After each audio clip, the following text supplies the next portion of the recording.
This is something I've been seeing on Twitter recently. It's the classic case of people being unwilling to accept new information and revelations. This time, it concerns Dave Filoni, the overrated cowboy.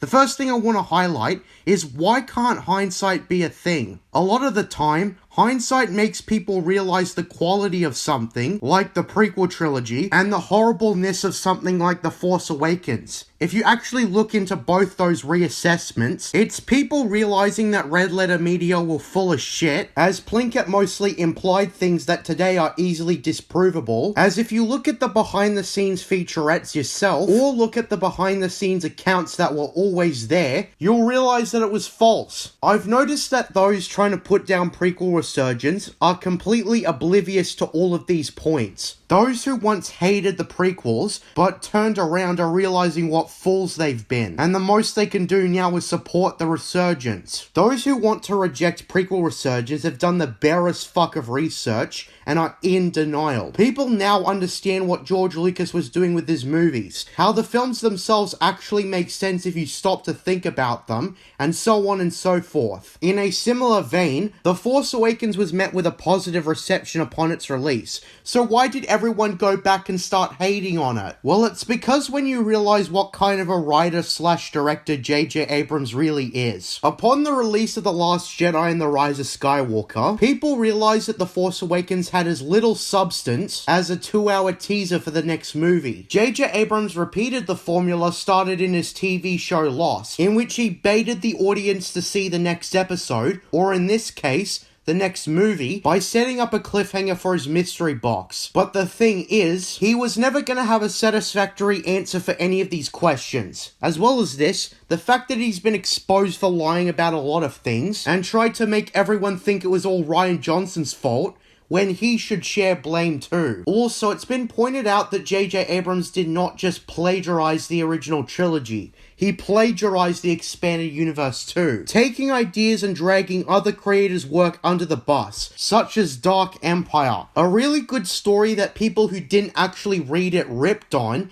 and then The Rise of Skywalker came along and made the story even more unpopular. Okay, now that we've set the stage, let's explain why people hate Dave Filoni, and how many with the power of hindsight hate him now. Firstly, people realize that Filoni is a pretty selfish Star Wars writer compared to pretty much anyone else prior to 2008. He didn't want to work within the guidelines set by other writers before him. Since the Clone Wars prior to 2008 was already well established, with stories even being given an exact month in the timeline, Dave Filoni didn't want to do this, so he just paved over it. Authors still working for Lucasfilm were pretty damn upset with Filoni, and those like Karen Travis quit after a short while, after the show's premiere with the Clone Wars movie. So what were these retcons? Well, there's a lot of them. So let's just go over 5 major contradictions between the Clone Wars and the original material. Number 1. Ahsoka is an extremely implausible character, as Anakin was originally knighted 2 years and 6 months into the Clone Wars, not immediately after Attack of the Clones. She is also never mentioned or alluded to in anything prior,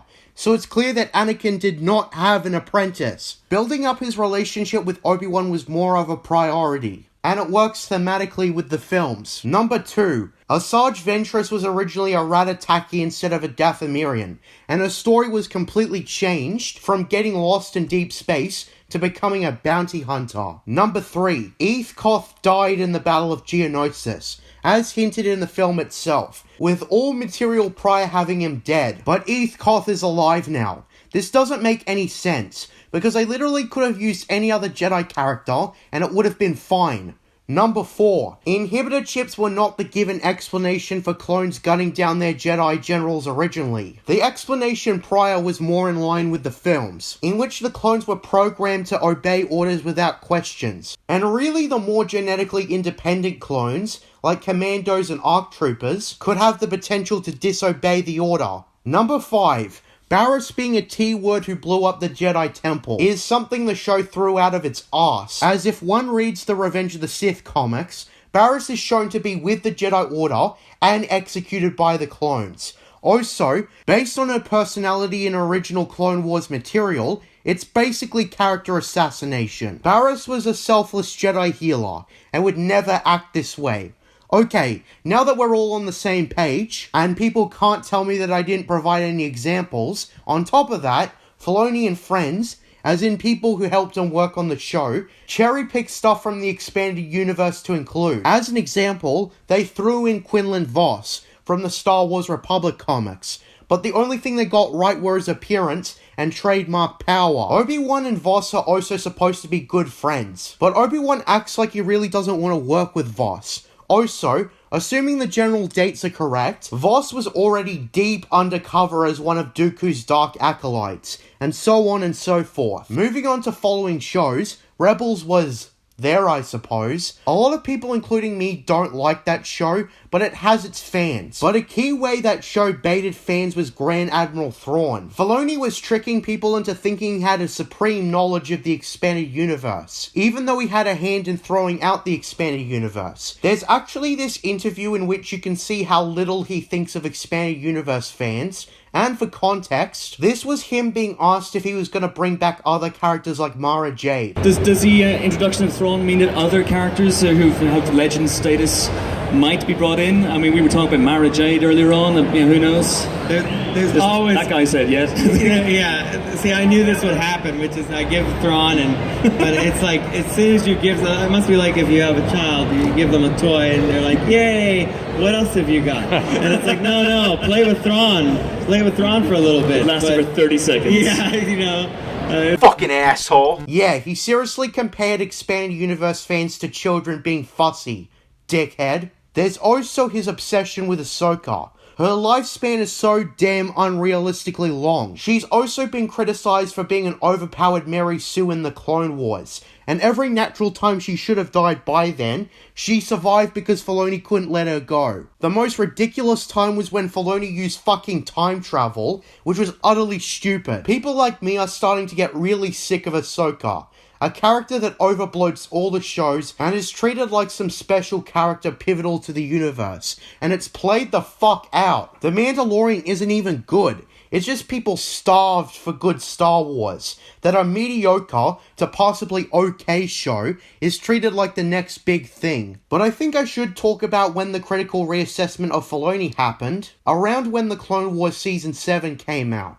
That season was amazing, right? Wrong. I could go on and on about how the Siege of Mandalore was poorly written, but you might as well just watch my Clone Wars review series. Link in description. Anyways, Dave Filoni proved he couldn't even keep Disney canon consistent. The Siege of Mandalore was already covered in E.K. Johnston's Ahsoka novel, which described events differently. And then he retconned the novel again with Tales of the Jedi on Disney+.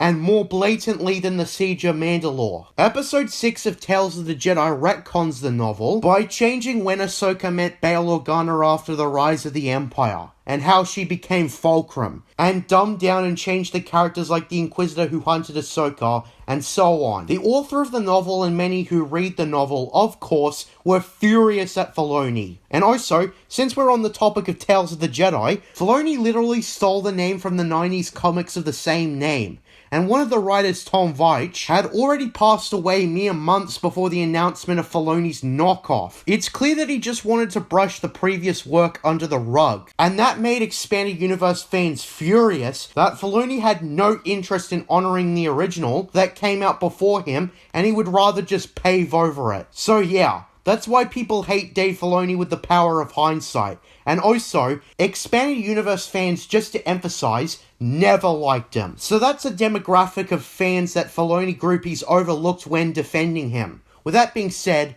that's the case against Dave Filoni, and how the hatred for him is a lot more nuanced than people think. I'm JJ Plagiarisms, and until next time, what are stories about mystery boxes? Under the mountain.